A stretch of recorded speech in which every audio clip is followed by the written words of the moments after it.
Tonight's lesson is born out of a lot of pain and sadness I have felt in the last few weeks in talking to a lot of you. And it's come up over and over in our lessons. And so I've really been chewing on it and talking to the Lord about it. And so that's what tonight's lesson is going to be about a lot of chewing and talking with the Lord. And I think probably the best way I can describe this is this kind of shock I feel and sadness I feel about how many of you have talked about how you can't trust your own heart. How you can't trust that your heart is good. You can't trust what your heart wants, which to me creates a lack of ability to trust your relationship with God. It creates a place where I can't trust what I feel or think or know. So how can I trust a personal, intimate relationship with God? I need somebody else telling me how to have that. And that's really, really, really sad to me. And so as I was looking at that, I really started chewing on what is that born out of? And how come that happens to really well-meaning, loving people who love Jesus, but this is like this widespread teaching about really what I consider insecure attachment to yourself. You aren't securely attached to yourself. And the people who are teaching you this aren't securely attached to themselves. And that creates an insecure attachment. And when we have an insecure attachment, we remember what we do is we trauma bond with God. Instead of having an intimate bond with God, we have an intensity bond with God. And it's out of an insecure attachment with yourself.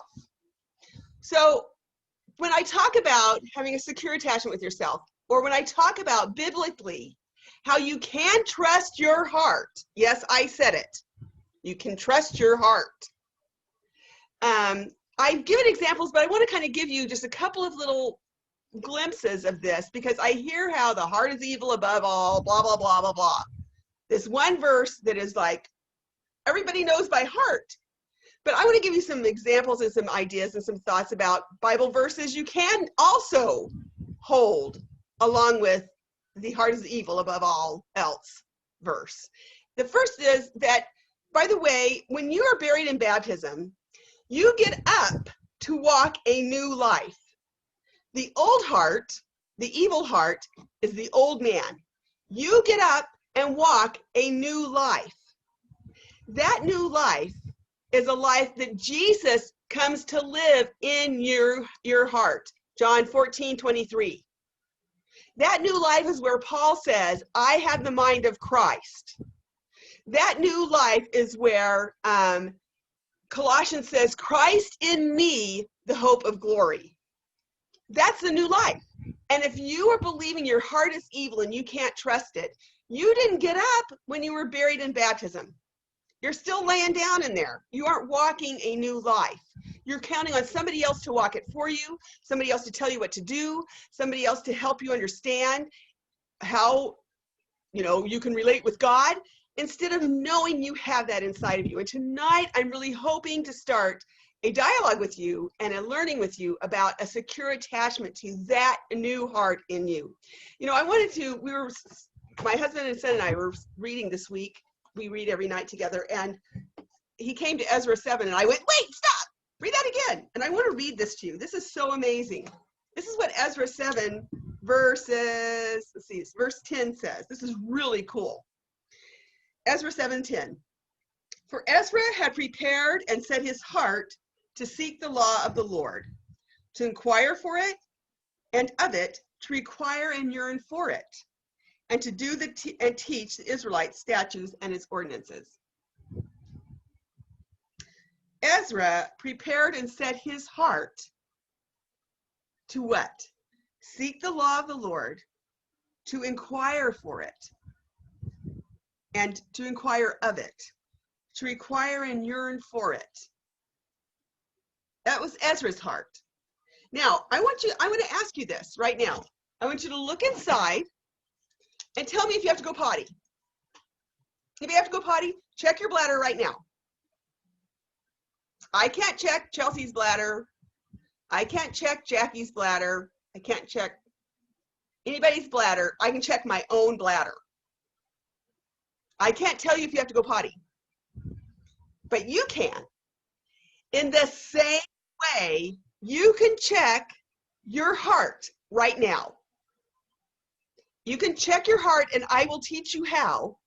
But you can check your heart to see, do you yearn for the Lord? Do you know without a doubt His word is best? Do you look for and long for and inquire of the Lord? On a 0 to 100% basis, how much do you know you want to, you yearn to have a heart knowledge of the Lord like that? You have a number in there. You know if you don't want to or not. You know, I was saying to somebody the other day, you know, when we talk about the heart is evil, you know, it's like you know if what you're wanting to do is right or not. You know if you're wanting to obey the Lord or not. You know. It's not like you just wake up in the middle of taking your pants off to commit fornication and just go, oh my gosh, wow. No, you know. You know every step of the way. You know what you're doing. You know. Okay? And if it's something, all of a sudden, if I could show you in the Bible, it says chocolate is a sin. That'd be awful. Okay, Ezra 7:11 says, 7:11 says chocolate is a sin. If I could show you that in the Bible, you would know whether or not you choose to obey the word of the Lord or you choose your own longing for chocolate. So you know if you have to deny what the Lord is saying in your heart, you know, just as well as you know if you have to go potty, okay? So it's not a problem with you not knowing if your heart is above evil or is looking for evil. You know, it's not like you trip into it, okay? What it is a problem of you don't trust yourself. You don't trust yourself. Can you imagine if you weren't taught how to go potty when you need to go potty? See, when you're little, you really have no clue. You're just weeing all over the place whenever, right? Somebody taught you that feeling in your bladder and how to actually let go and go potty and how to stop it and how to let it go and how to stop it. You learned how to know your bladder, right? Well, the problem is you just haven't learned how to know your heart and your feelings. And that was supposed to be taught you, just like teaching you potty training. When you fell down and scraped your knee, or let's say when Johnny took your toy and you were hurt and mad and you came crying to mom was supposed to say, oh, honey, you feel hurt and sad because Johnny took your toy. And you would equate this feeling in your heart and this anger you're feeling and these tears in your eyes, and you would go, that means hurt and sad. Just like the feeling in your bladder and it's running down your leg means I needed to go potty. You're supposed to be taught your feeling states. They're supposed to be neutral. Going potty isn't bad or good, it just is. Okay? Having feelings isn't bad or good, they just are. But you aren't taught them. And that's how come you don't trust your heart. That's how come we've taken this one scripture and loaded it on everybody, and somebody else has to tell me when I have to do something or feel something or how to have a connection with God. Just like if all of us are running around ages 25 to 62 and not knowing when to go potty or not, can you imagine? And somebody having to tell me, pee now, you have to pee. Can you imagine if I couldn't trust myself to know when I have to go potty? And so it's just like happening whenever, and I'm in the middle of something and it's running down my leg. That'd be awful. That's what I'm talking about. An insecure attachment with yourself. And it creates an insecure attachment, remember, comes from your limbic system. It is fear. It is fight or flight. It is not attached. It is label-based, not behavior-based. and it creates fear. And we either avoid or we flee or we fight. A secure attachment is in our frontal lobes. There's forethought and knowledge and planning and logic and understanding. This is where you want to be attached to yourself, in your frontal lobes, not down here in your limbic system. This is going to be an insecure attachment. This is going to be a secure attachment, okay? And you can learn how to be securely attached to yourself up here. I have good news for you, okay? And so it's just you were never taught how to be securely attached. Now, there's a word for not being taught how to be securely attached to yourself. It's called childhood emotional neglect. Childhood emotional neglect. It doesn't mean your parents were bad. It doesn't mean they were abusive. It's a very weird kind of thing that I'll explain more to you about. I guarantee you, if you think your heart is evil, if you've been living out of that, you grew up in childhood emotional neglect. I'll tell you that right now. You aren't securely attached to yourself. We'll talk about that more later. But what childhood emotional neglect is, it's a neglect. It's like, if I don't know how to speak Mandarin Chinese, how do I teach it to my son? It doesn't even occur to me. I have never once thought of, oh man, I think I should teach Scotty Mandarin Chinese. Never even occurred to me, okay? If he's going to school with all kinds of kids who only speak Mandarin Chinese, he's going to Mandarin Chinese school, and I haven't taught him how, he's going to think something's wrong with him. And if I don't get it, I'm going to help him think something's wrong with him, when actually he just hasn't been taught it, okay? It's just an absence of it. You know, childhood emotional neglect is invisible. It's just an absence. If you look right now behind me, what is missing from last week? Can anybody guess? What's missing? You don't notice what's missing, okay? It's just an absence. It's the consequences of what didn't happen for you, okay? You can have a mostly happy childhood, and you can blame yourself for the things that went wrong in your childhood. And it could be childhood emotional neglect. There's no visible signs of abuse on you, okay? You weren't beat, you know, you ate, you had clothing. You know, in fact, your family may look like the ideal family. For sure, if you've been abused, I will guarantee you also suffer from childhood emotional neglect. That's for sure.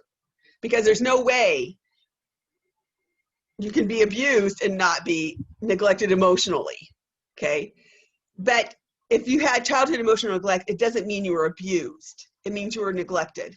And most likely, if you weren't abused, it's simply because your parents didn't know either. I want you to take this test. I'm going to read it to you and see, all you do is answer yes or no to these questions, and let's see how you do on the test, okay? So everybody get a paper and pencil, or at least count on your fingers how many yeses you have, okay? I'm going to read it to you. Okay. I'm going to get my glasses on. Here's the test. Number 1, do you sometimes feel like you don't belong with your family or friends? Do you sometimes feel like you don't belong when you're with your family or friends? Yes or no? Number 2, do you pride yourself on not relying upon others? Do you pride yourself on not relying upon others? Number 3, do you have difficulty asking for help? Do you have difficulty asking for help? Number 4, have friends or family who complain, do you have friends or family who complain that you are aloof or distant? Do you have friends or family that complain that you're aloof or distant? Number 5, do you feel you have not met your potential in life? Number 6, do you often just want to be left alone? Do you often just want to be left alone? Number 7, do you secretly feel that you may be a fraud? Do you secretly feel inside that you're a fraud? Number 8, do you tend to feel uncomfortable in social situations? Do you tend to feel uncomfortable in social situations? Number 9, do you often feel disappointed with or angry at yourself? Do you often feel disappointed with or angry at yourself? Number 10, do you judge yourself more harshly than you judge others? Do you judge yourself more harshly than you judge others? Number 11, do you compare yourself to others and often find yourself sadly lacking? Do you compare yourself with others and often find yourself sadly lacking? Number 12, do you find it easier to love animals than people? Do you find it easier to love animals than people? Number 13, do you often feel irritable or unhappy for no apparent reason? Do you often feel irritable or unhappy for no apparent reason? Number 14, do you have trouble knowing what you're feeling? Do you have trouble knowing what you're feeling? Number 15, do you have trouble identifying your strengths and weaknesses? Do you have trouble identifying your strengths and your weaknesses? Number 16, do you sometimes feel like you're on the outside looking in? Do you sometimes feel like you're on the outside looking in? Number 17, do you believe you're one of those people who could easily live as a hermit? Do you believe you're one of those people who could easily live as a hermit? Number 18, do you have trouble calming yourself? Number 18, do you have trouble calming yourself? Number 19, do you feel there's something holding you back from being present in the moment? Do you feel there's something holding you back from being present in the moment? 20, do you at times feel empty inside? Do you at times feel empty inside? Number 21, do you secretly feel there's something wrong with you? Do you secretly feel there's something wrong with you? Do you struggle with self-discipline? That's number 22. Do you struggle with self-discipline? So count up your yeses. There's 22 answers. Now, if you answered yes to any of these, it gives you a window into the kind of childhood emotional neglect you have experienced. And we're going to look at those. So, and the more yeses you have, obviously, the more childhood emotional neglect you have felt or experienced. And in reality, the opposite of these are how you feel connected to yourself, securely attached to yourself. Okay, so the childhood emotional neglect comes from 12 different types of parents. 12 different kinds of parents can give you childhood emotional neglect, or actually neglect you emotionally so that you don't grow up attached to yourself. Okay, we're going to start with the first two tonight and take a look at the first two kinds of parents. By the way, you can have a combination of parents. You know, your dad could have been one and your mother could have been the other, or your dad and mom could have been one and two together. Okay, and so I'm going to talk to you tonight about the first two types of parents. By the way, this comes from a book by Jonice Webb, Jonice Webb. If you're interested in learning more about childhood emotional neglect, it's a great book. I don't think she attaches it to secure attachment necessarily, but you can learn more about CEN from that book. Okay, so the first type of parent I want to talk to you tonight about is the narcissist, the narcissistic parent. You know, we hear that word a lot. We, you know, wonder if we're narcissistic, as somebody we know narcissistic, as who we're dating narcissistic, as our spouse narcissistic. You know, we hear that word a lot. And a lot of people, by the way, who are in politics, are in ministry, or who are big, well-known people, have narcissistic tendencies. It kind of goes with the territory, because a narcissist runs on three things: believing they're superior, having confidence, having so much confidence, and charisma. Superiority, confidence, and charisma. That's what they run on. So of course they would be voted into the White House or the Senate or wherever, right? And of course they make great pastors and preachers because of that confidence and superiority and charisma. They don't make real good parents. And they secretly, usually, a narcissist is like an egg. It's like Humpty Dumpty on a wall. They have a shell of superiority, confidence, and charisma, but secretly inside, it's empty, okay? And they fear that shell getting cracked.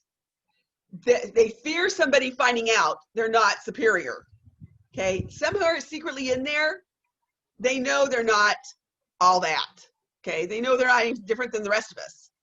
And they fear being found out. And it's called narcissistic rage. If you crack that shell of superiority, you're going to get rage because there's nothing else in there.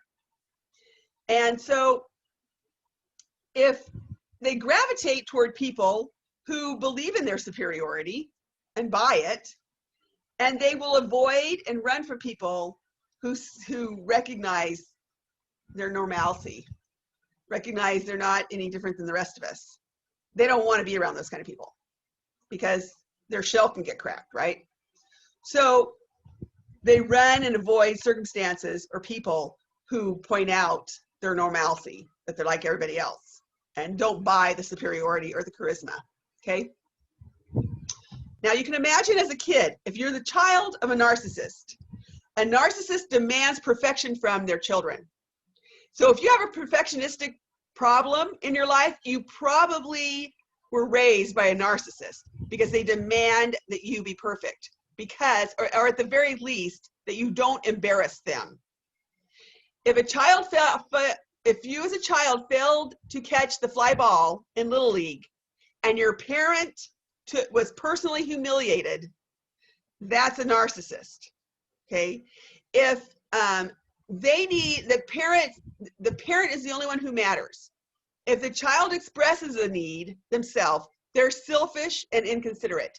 If you fear that you are selfish or being selfish or inconsiderate by expressing your own need, you probably had a narcissistic type parent, okay? Because they don't recognize you as separate from them. You are them. And so when you don't match their needs for superiority, confidence, and charisma, and to look good, you're the problem hanging off them. You aren't your own person. They just don't see you as your own person, okay? If a child misbehaves to a narcissist, it's an affront of them, okay? It's not just they're embarrassed or whatever. They are affronted by their child being misbehaving, okay? There's no empathy or compassion for a child of a narcissistic parent. They don't go there. They can't go there, okay? Like I said, it's an absence. You just aren't raised with empathy. You just aren't raised with compassion, okay? Your being is to reflect good on them, okay? If something goes wrong with you, if something goes really wrong with you, the narcissistic parent is more upset about how it's affecting them, not what's wrong with you. I mean, I think I told you guys this before, but I had this woman, sweet little lady, major narcissist, whose daughter drank a whole bottle of tequila and pills to kill herself. And this woman had called in to see me. She is screaming and making this huge uproar in the waiting room. So I take her into the office. Her daughter is on life support in an intensive care unit. And this woman is so hacked about how her daughter has reflected poorly on herself. She doesn't get it. Her daughter is dying in intensive care, and this woman is focused on how bad she looks because her daughter tried to commit suicide. There's no empathy or compassion for what's going on with her daughter that she would do this, okay? And narcissists don't see their children as having their own ideas, their own needs, their own desires, their own wants, their own little personalities. Narcissists just see their children as an extension of themselves. And so they require that of their children. They usually have a favorite. The one who can be the most perfect and reflect the best of their parent gets to be their favorite. But what happens with that one doesn't even get away from this, because that one will grow up and realize that she was only conditionally loved. She was only conditionally loved. She wasn't loved for herself. It was just how much she could make her parent look good is how come she was loved.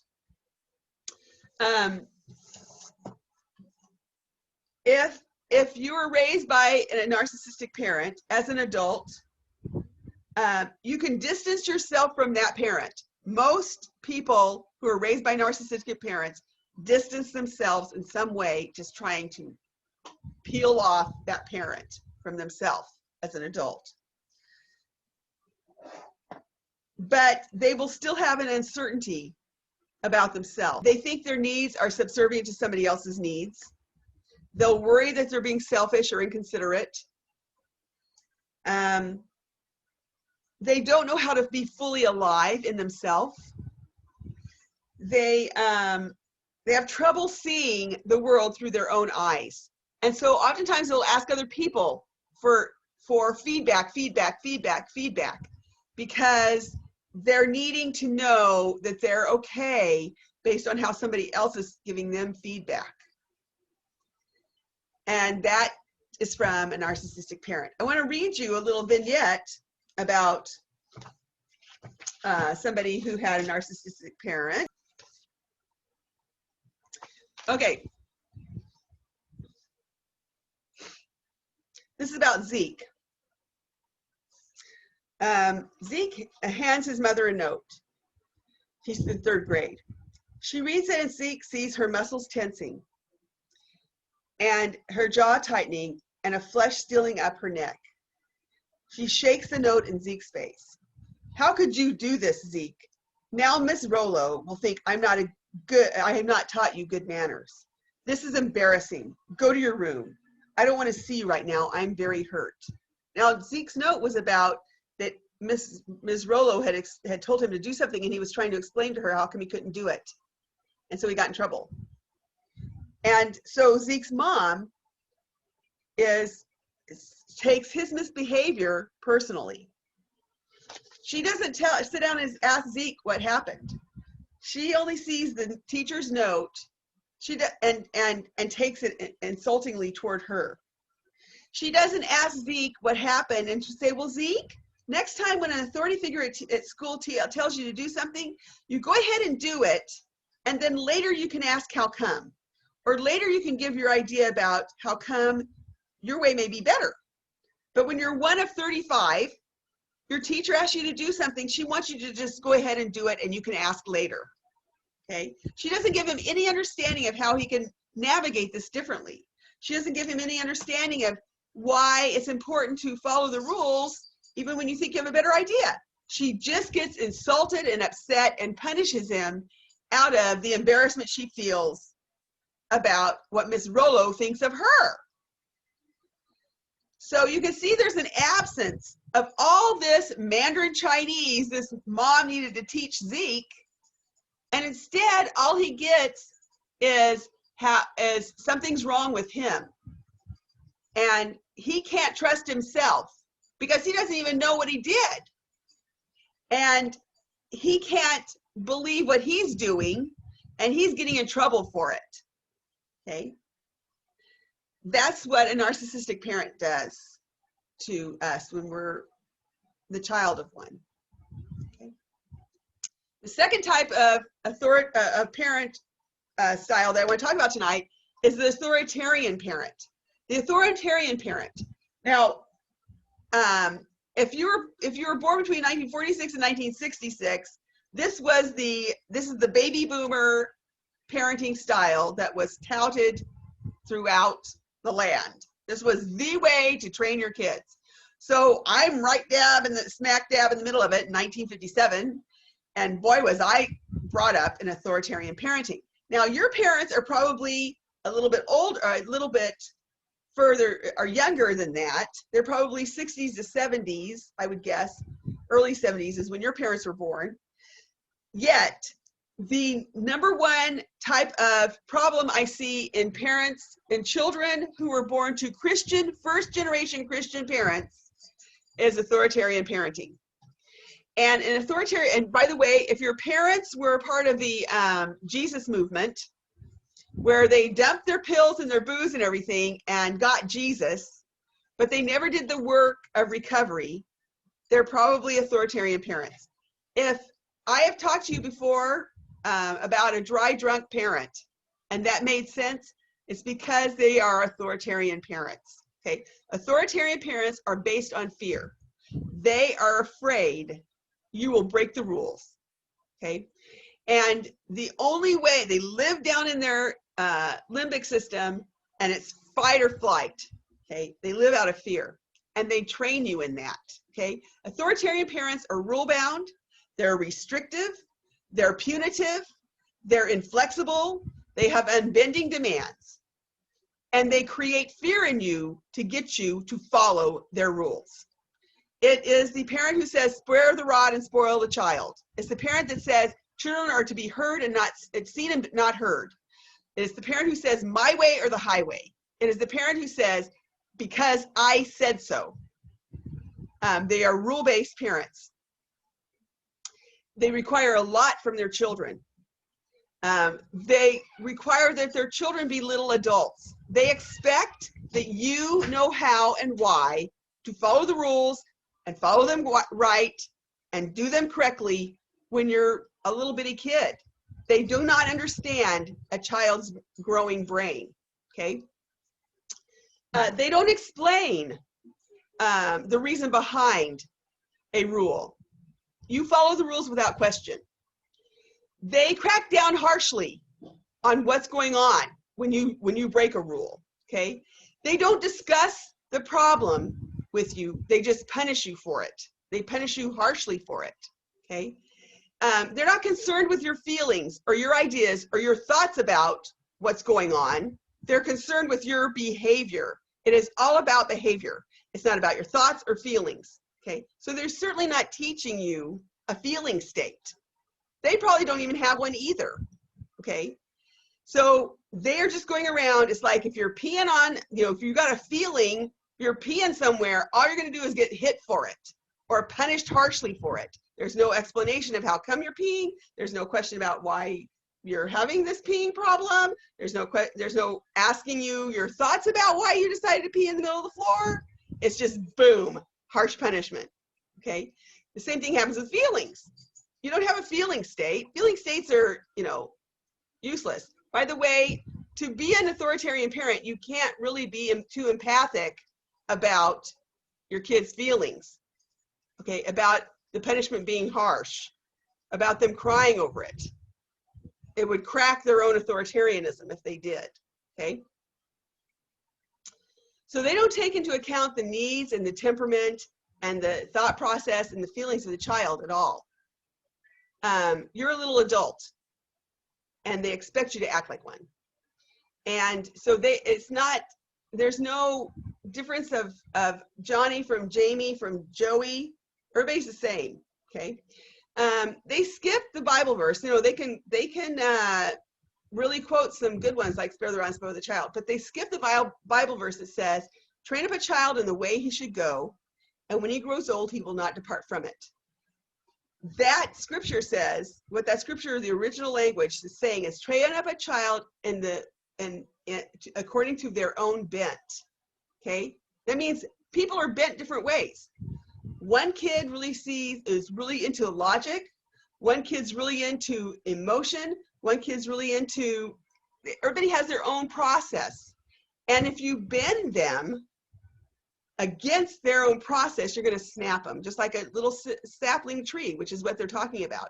If a sapling tree is bending, you have to gently get it back up. You can't just snap it off. That's according to a child's own bent. They equate a child's obedience with love. If this kid obeys, it means he loves me. If this kid doesn't obey, it means a rejection of me. Okay? They expect, what's really crazy to me about authoritarian parenting, they expect a child to be more obedient than even the parent is.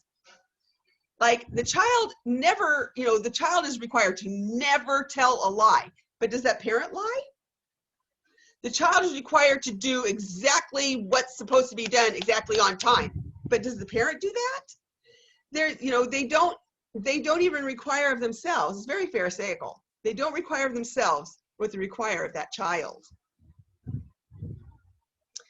And then when a child doesn't obey, they take it personally as an affront, as a rejection of themselves. I want to read this little vignette about Renee. See if this sounds familiar. Renee told me in one of her first therapy sessions, I was a difficult child. I was always getting into trouble. When I look back, I feel sorry for my parents. When I asked Renee more about this, here's what I learned. Renee's father was somewhat of a stickler, Renee's words. He expected his children to help around the house. He would often come home from work and notice that, for example, the kitchen floor was dirty. Renee, come and mop this floor, he would yell. If Renee was in the middle of her homework, he would very reasonably, if he would yell, if Renee was in the middle of her homework, she would very reasonably try to finish writing her sentence on her arithmetic problem before jumping up. This brief delay was interpreted by her father as disobedience. When I say come off the floor, I mean now, not 5 minutes from now, he would yell. This was the case no matter what the task, no matter what Renee was doing at the time her father yelled for her. Needless to say, Renee was often in trouble. Authoritarian parents. What Renee learned was she didn't matter. Her arithmetic problem was less important than his demand for a clean floor, or his demand for respecting authority and following blindly. Okay? People who are raised by authoritarian parents carry a deep-seated tendency to blame themselves when something goes wrong. Anything goes wrong, they blame it on themselves. They're very hard on themselves if they make a mistake. Mistakes are not tolerated by people who are raised by authoritarian parents. As you can see in both these cases, there's an absence of understanding or empathy or sensitivity or emotional feeling state of the parent toward the child. It's just absent. It's like a surgeon, a parent without empathy is like a surgeon with dull, rusty tools operating on you in bad lighting.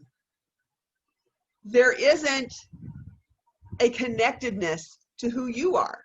A lot of who we are is our feeling state, of how we experience the world, what we enjoy, what we love. You think about somebody and try to describe someone without describing their feeling state. When you think about somebody who's passed away, she was the life of the party. Oh, she would light up a whole room, or she was such a joy to be around. She was always interested in other people. When you describe somebody, you're describing their internal feeling states and how they projected them. That's how we know people. But if our parents don't have a connectedness to our feeling states, if they're absent being able to recognize or see their own feelings or your feelings, feelings become scary. Feelings become something to avoid and just have an absence of. Feelings become something we don't teach our kids how to deal with. Feelings can become bad or wrong or mistrusting. Feelings become a problem.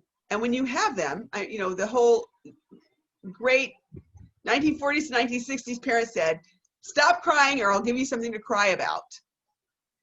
The expression of your feelings is the problem, not your feeling. They don't want to deal with the expression of it or manage it or handle it or understand why you're having it. It's just in the way. Okay? And so that doesn't mean you have bad parents. It doesn't mean they were abusive. Although definitely if your parents were abusive, I guarantee you they had childhood emotional neglect also. But well-meaning parents it can be a well-meaning parent who just is clueless in their own life how to manage feelings or how to understand feelings. And it's trying the best they can and are living out of a fear-based place because they aren't securely attaching to themselves, so they can't really securely attach to you. And there's great help. You can know your heart. You can know who you are. You can know your feelings. They're just feelings, but they give you a whole lot of information about the world. So you're not peeing on people when you don't want to.